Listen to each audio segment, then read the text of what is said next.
Sveiki, liūtai. Taigi, kas laukia jūsų šitą savaitę, bet kaip visada prašau spausti patinka, prenumeruoti ir aišku spausti stebėti Facebook'e, kadangi dedu ten pagrindinę visą informaciją.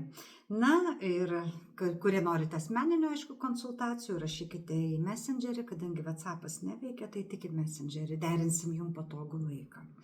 Taigi, kokia bus savaitė? Tikrai bus labai puikiai savaitė, labai viskas seksis ir ypatingai darbe ir veikloje.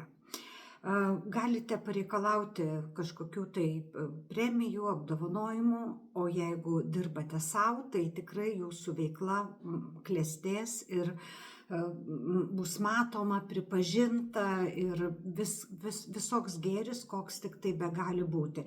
Arba jūsų įmonė kažkaip tai didins savo įtaką nepaprastai. Tai va, arba jūs asmeniškai, jeigu esate samdomas darbuotojas. Taigi viskas, kas yra su darbu šią savaitę, nusimato, kad bus labai gerai ir puikiai, tiesiog nuostabiai. Taigi darbe klestėsite ir viskas yra fain. Dabar, kas yra meilės srityje? Meilėje tikrai bus harmonija, nebus ypatingai ten didelių kraštutinumų, nebent jeigu pati pradžia, tai visada čia tas pakilimas toks būna.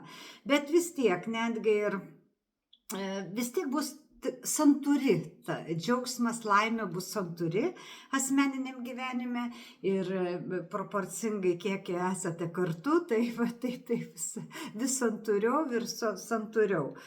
Tai meilė tiesiog bus šiltas, geras, dvasinis ryšys.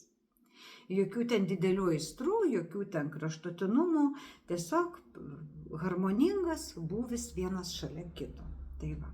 Labai puikus metas, aišku, jeigu šią savaitę ruošiatės daryti kažkokias šeimos iškilmes, tai tikrai labai puiku. Ar kažkur einate į balių, tai irgi, nes jums netgi palanku šiek tiek atsipūsti, pasibalevoti ir visaip kaip išeiti biški iš namų. Tie, kurie ruošiatės į atostogas, kažkur toliau išvažiuoti, irgi tam yra labai palankus metas ir tolimom kelionėm. Ir iš tikrųjų netgi ir trumpom komandiruotėm ir ilgesnėm irgi palankus metas. Taigi tas judėjimas visapusiškas yra, kad ir nesvarbu, ar tu važiuoji ilsėtis, ar važiuoji dirbti, ar tiesiog važiuoji į svečius pabalevoti.